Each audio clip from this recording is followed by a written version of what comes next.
ارشاد فرمایا مدنی کریم صلی اللہ تعالی علیہ وسلم نے ملک الموت آ کے کھڑا ہو کے دھاڑ مارتا ہے، انسان کی رگوں کا جتنا خون ہے سارے کا سارا خشک ہو جاتا ہے۔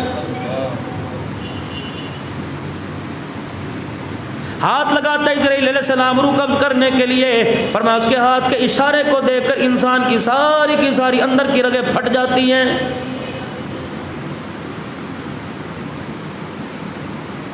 ملک الموت کی دروازے سے انٹری ہو گئی، مکان نہیں دیکھتا، ماں باپ نہیں دیکھتا، اولاد نہیں دیکھتا، بڑھاپا نہیں دیکھتا، جوانی نہیں دیکھتا۔ میرے عزیزو ملک الموت آ کے مرنے والا جس کو لے کے جانا ہے اس کے اعضاء کو سونگتا ہے، اس کے کندھوں کو کونیوں کو سونگتا ہے، جسم کے جوڑوں کو سونگتا ہے۔ دوسرے فرشتے کہتے ہیں کیا سونگ رہا ہے؟ کہ میں سونگ رہا ہوں کہ اس کے اندر سے نماز اور قرآن کی خوشبو آ رہی ہے کہ نہیں آ رہی ہے۔ اگر نماز قرآن کی خوشبو آتی ہے، روزہ زکوٰۃ کی خوشبو آتی ہے، فرشتے سبقت کر لیتے ہیں اس کی روح کو آسمانوں پر لے جانے کے لیے۔ اگر نماز قرآن کی خوشبو نہیں آتی، اسے کوئی فرشتہ اس کی روح کو ہاتھ میں پکڑ کر آسمانوں پہ لے جانے کو تیار کوئی نہیں ہوتا۔ جس طرح بچوں کے ہاتھ میں ایک بال آ جاتا ہے، بچے ادھر پھینکتے ہیں، کوئی اس کی طرف پھینکتا ہے، کوئی اس کی طرف پھینکتا ہے، کوئی اپنے ہاتھ میں 1 منٹ نہیں رکھتا۔ فرمایا اس طرح فرشتے آپس کے اندر بال کی طرح اس کی روح کو پھینکتے جاتے ہیں، تو پکڑ لے میں لے کے نہیں جاتا، تو پکڑ لے میں کے نہیں لے کے جاتا۔ پہلے آسمان کے پاس پہنچتی ہے، پہلے آسمان کے فرشتے اور دروازے پر جو دربان کھڑا ہے کہتے ہیں کون سی گندی روح کو لے آیا جس نے سارا ماحول خراب کر دیا۔ اور فرشتے کہتے ہیں خدا کا نافرمان ہے، بے نمازی ہے، قرآن کا دشمن، ایمان کا دشمن ہے۔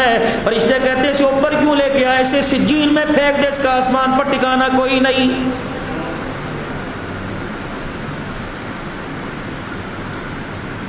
یہ تو اس کا حال ہے میرے عزیزو جو مال خود چھوڑ کے چلا گیا، دکان چھوڑ کے چلا گیا، گاڑی موٹر سائیکل چھوڑ کے چلا گیا، بینک بیلنس چھوڑ کے چلا گیا، سارے کا سارا پیسہ چھوڑ کے چلا گیا۔ میرے عزیزو اندر والوں کا بعد والوں کا کیا حال ہے؟ جو غش کھا کھا کے بیوی گر رہی تھی، ادھر ادھر پڑ رہی تھی، ڈاکٹر کو بلا رہے تھے، سکتے میں آ رہی تھی، کانپ رہی تھی، میرے عزیزو یہ بیوی کونے کے اندر بیٹھ کے بریانی کھا رہی ہوگی۔ یقین جانو آنسو بہانے والے تیرے مرنے کے بعد تیرے یتیموں کو دیکھ کے ہنسنے لگ جائیں گے۔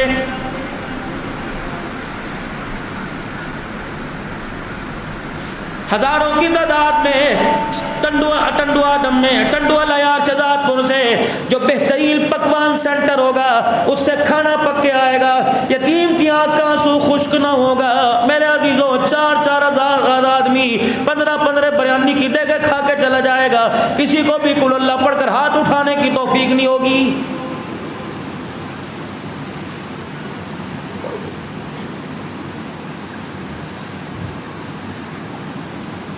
یقین جانو جب میری اماں جی کا انتقال ہوا مجھے اتنا صدمہ ہوا، میں گوشہ نشینی میں نے اختیار کر لی۔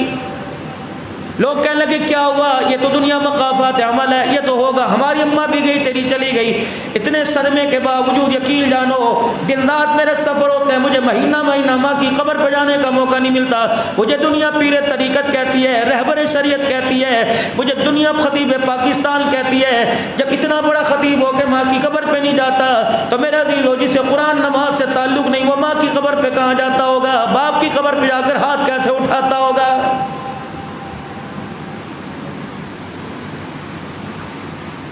آخری ایک اعلان ہوتا ہے حضرات، ایک ضرور اعلان سنو، مرنے والے کے وارثوں کی طرف سے اعلان ہے، جس کسی نے اس کے والد صاحب سے کوئی لینا دینا کرنا ہو تدفین کے بعد ہمارے سے رابطہ کر لے، ہم والد صاحب کا دل چکائیں گے۔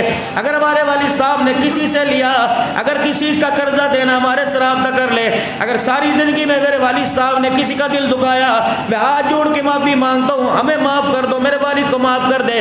عرش والا کہتا ہے بناوٹی نہیں چلے گی، 2 نمبری نہیں چلے گی، بہن کو دھکے دے کے تیرا باپ گھر سے نکال دے، تو باپ کی جگہ معافی مانگے، معافی نہیں ملے گی۔ باپ کی جائیداد میں سے پھوپھیوں کا حق کھا گیا بیٹوں کے مارنے پر، میرے عزیزو یہ حق معاف نہیں کیا جائے گا جب تک باپ کی جائیداد میں سے اس کی بہنوں یعنی پھوپھیوں کو حق نہیں دے گا۔ رب کعبہ کی قسم قبر کے اندر فرشتے تیرے باپ کو کروٹ بدلنے کی اجازت کوئی نہیں دیں گے۔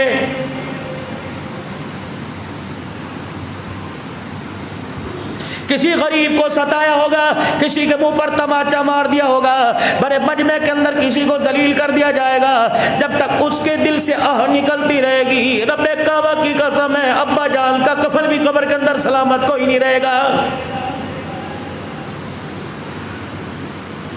حضرات ایک ضروری اعلان سنو، اگر کسی نے میرے والد صاحب سے قرضہ لینا ہے تدفین کے بعد میرے سے رابطہ کر لے، ہم اپنے والد صاحب کا ادا کریں گے۔ قبر ہلی اندر سے قبر پٹی، ابا جان نے کفن سے منہ نکال کے دیکھا، میں نے کہا بزرگوں کیا بات ہے؟ کہ میرے 4 بچوں کو، اکرم کو، انور کو، سرور کو، مجید کو، اللہ اکبر میری طرف متوجہ کرو، اسے کو دنیا داروں کا حق بعد میں دینا، پہلے اپنے باپ کا حق ادا کر کے جاؤ۔ میں نے کہا تیرا حق کیا ادا کرے؟ کیا تیری نماز جنازہ نہیں پڑھی؟ کیا تیرے لیے بہترین قبر نہیں بنائی؟ پھولوں کی مالا لے کے آئے، زعفران لے کے آئے، کستوری لے کے آئے، کافور کی دھونی دی، مدینے کی مٹی کعبے کا غلاف رکھا، مدینے کے عطر تیرے پہ لگائے، کلمہ شہادت پڑھتے لے کے آئے، کلمے والی چادر تیرے اوپر ڈالی، کفن کی 3 چادریں تجھے دے دی۔ کیا تیرا حق ادا نہیں کیا؟ کہ میرا حق ادا کوئی نہیں کیا۔ میرے بچوں سے کو باہر والوں کا حق بعد میں دینا، پہلے میرا حق ادا کر کے جاؤ۔ میں نے کہا ابا جی تیرا حق کیا ہے؟ کہنے لگے تجھے پتہ ہی نہیں، جب مجھے میں قبر کے اندر اشہد ان لا الہ الا اللہ پڑھ کے اتارا، ابھی میں قبر کے اندر جا کے لیٹا، 2 ڈنڈے والے فرشتے میرے سامنے آ کے کھڑے ہو گئے، انہوں نے مجھے یوں گھور کے دیکھا، رب اکبر کی قسم ہے مجھے ان کا ارادہ اچھا نہیں لگا، انہوں نے مجھے گھور کے دیکھا، ان کی گھوری کی وجہ سے میرے کفن کی تنیاں خود بخود کھل گئی۔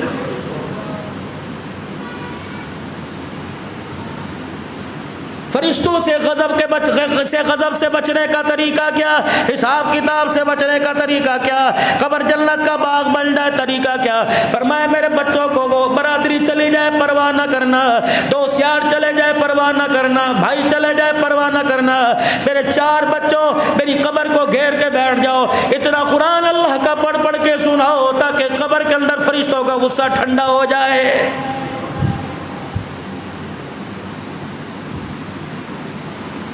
جسے بولنا نہیں آتا تھا، جسے میرے عزیزوں توتری زبان کے اندر جس کی ABC سن کے، جس کی 1 2 3 دیکھ کر تو ہنسا کرتا تھا، کاش تو اسے قرآن پڑھاتا، آج تیرے کام آتا، یہ تیری قبر کے پاس بیٹھ کے بسم اللہ الرحمن الرحیم پڑھتا، خدا کو رحمان رحیم کہتا، باپ کی قبر پر عرش والے کو ترس آ جاتا۔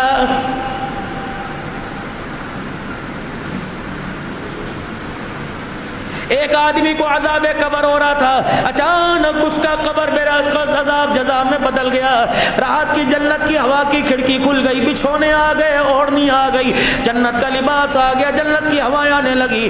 کہنے لگا مالک کائنات اولاد کوئی نہیں، بھائی کوئی نہیں جو آج وفاداری نبھائے، جب سے مرا کسی نے قل اللہ نہیں پڑھی، سورہ فاتحہ نہیں پڑھی، سورہ تکاثر نہیں پڑھی، الہ العالمین کسی نے سورہ یاسین پڑھ کے، سورہ رحمان واقعہ پڑھ کے یاد نہیں کیا۔ الہی آج کون خیر خواہ ہے جس نے میرے لیے ہاتھ اٹھائے، جس کی وجہ سے میری قبر جنت کا باغ بن گئی؟ الہی مجھے بتا کون ہے؟ پروردگار عالم فرمائے گا میں بتاتا ہوں کون ہے۔ یاد کر جب تیرا جنازہ اٹھا تھا، آخری وقت تھا، علاقے والے رشتہ دار جنازے کی چرپائی اٹھانے کے لیے آگے تھے، ایک عورت مجمع کو چیرتی ہوئی عورتوں کو دھکیلتی ہوئی آئی اور آ کر 2 مہینے کا بچہ اس نے تیرے پہ لا کے گھیر دیا، اور تجھے تیری چرپائی کو جو جوڑ کے کہہ رہی تھی آپ تو جا رہے ہو، بتاؤ اس کا کیا بنے گا؟ تیری فریاد سن کر، تیرا رونا سن کر، تیری کوک سن کر، تیری دھاڑ سن کر سارا محلہ رونے لگا۔ بتا وہ عورت کیا لے کے آئی تھی؟ قرآن پاک نہیں، بخاری شریف نہیں، پنسورہ لے کے آئی، پنجنامہ لے کے آئی، کیا لے کے آئی؟ اللہ وہ 2 مہینے کا میرا بچہ تھا، پروردگار عالم میں نے اسے بیٹا نہیں کہا، اس نے مجھے ابا نہیں کہا، اس نے لا کے میرے سینے پہ گرا دیا اور کہنے لگی بتا اسے کس کے حوالے کر کے جا رہے ہیں؟ فرمایا آج اسی بچے نے تیرے لیے کچھ کیا جس کی وجہ سے تیری قبر جنت کا باغ بن گئی۔ یا اللہ میرے بچے نے کیا کیا؟ فرمایا آج وہ تیرا بچہ 4 سال کا ہو گیا، وہ تیرا یار مدینہ شریف گیا تھا عمرہ کرنے، مدینہ شریف سے ٹوپی لے کے آیا تھا، وہ جا لیو جی اللہ، ہاں آج وہ ٹوپی تیرے بچے کے سر پہ تیری ماں نے رکھی، آج چٹا جوڑا پہنایا، آنکھوں میں سرما لگایا، سر میں تیل لگا کے کنگھی کر دی، نظر بد کا کالا ڈورا پیچھے لگا دیا، انگلی پکڑ کر سامنے گلی میں کتب خانے سے 20 روپے کا نورانی قاعدہ لے کے آئی، وہ قاعدہ لے کر مدرسے میں چلی گئی، مفتی مجیب الرحمان صاحب کے مدرسے میں چلی گئی، اللہ اکبر، اس ادارے کے اندر آئی، دروازے پہ کھڑی ہو کے کہنے لگی مولوی جی ذرا باہر آنا، میرے بات سن، میں نے بات کرنی ہے۔ مولانا باہر آئے، کہنے لگی مولانا یہ یتیموں کا بال ہے، میرے پاس اتنے پیسے کوئی نہیں اسکول کی بھاری فیس ادا کر سکو۔